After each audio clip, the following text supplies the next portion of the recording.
নিজে নিজে ওষুধ খাবে, এরকম বাচ্চা দেখেছো? এখন দেখছি মিশুকের ওষুধ খাওয়াটা আনন্দে পরিণত হয়েছে। এর একটা বিশেষ রিজনও আছে, কারণ ওষুধটা আমি ওকে ধরে চেপে বেঁধে খাওয়াই না, ওকে নিজের হাতে একটু করে খেতে দিই, যাতে ও ওটাকে নিজের মতো এনজয় করে খেতে পারে। ঠিক এখন আমি ওকে ওষুধটা সুন্দর করে মেপে দিচ্ছি। প্রথমে আমার ভুলই হয়ে গেছে, ওষুধটা একদম মেপে ভর্তি ভর্তি হয়ে গেছে, ওকে দিতে যাচ্ছিলাম, কিন্তু পরে বুঝতে পারলাম ওটা দিতে গেলে কিন্তু পুরো ফেলাফেলি করবে গায়ে বিছানায়, সেই জন্য আমি একটু কমিয়ে দিলাম। আস্তে ধরো, পড়ে যাবে, পড়ে যাবে, আস্তে আস্তে আস্তে পড়ে যাবে, পড়ে যাবে। দাঁড়া, আমি ছাড়ি আগে। ঠিক সেই মুহূর্তে চিৎকার করে ওষুধটা আমি নিয়ে নিলাম, দিয়ে কম করে ওকে আবার দিলাম।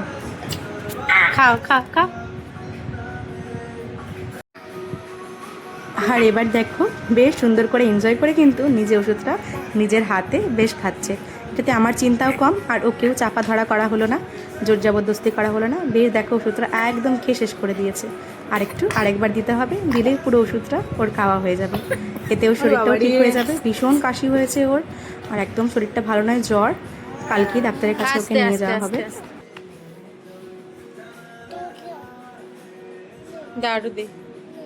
বাচ্চাদের ওয়েট অনুযায়ী তো ওষুধ দিতে হয়, বিভিন্ন বয়স অনুযায়ীও।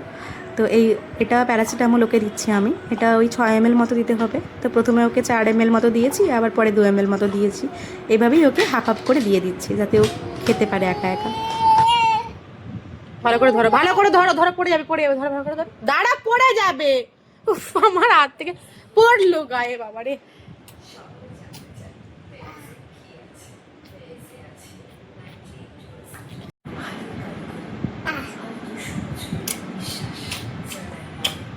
ওষুধটা একা একা কি তৃপ্তি করে খাচ্ছে দেখো।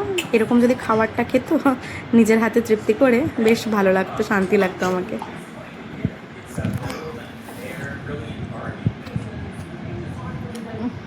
প্রচণ্ড পরিমাণে সর্দি হয়েছে, আর একটু ফুসফুসানি কাশিও, মানে কফ জমে যাবার মতো আর কি।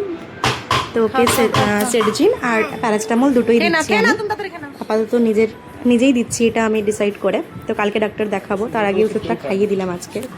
কেউ খায় বলো কোনো বাচ্চা?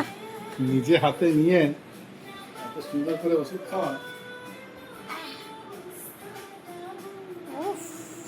দেখো তুমি, বাবা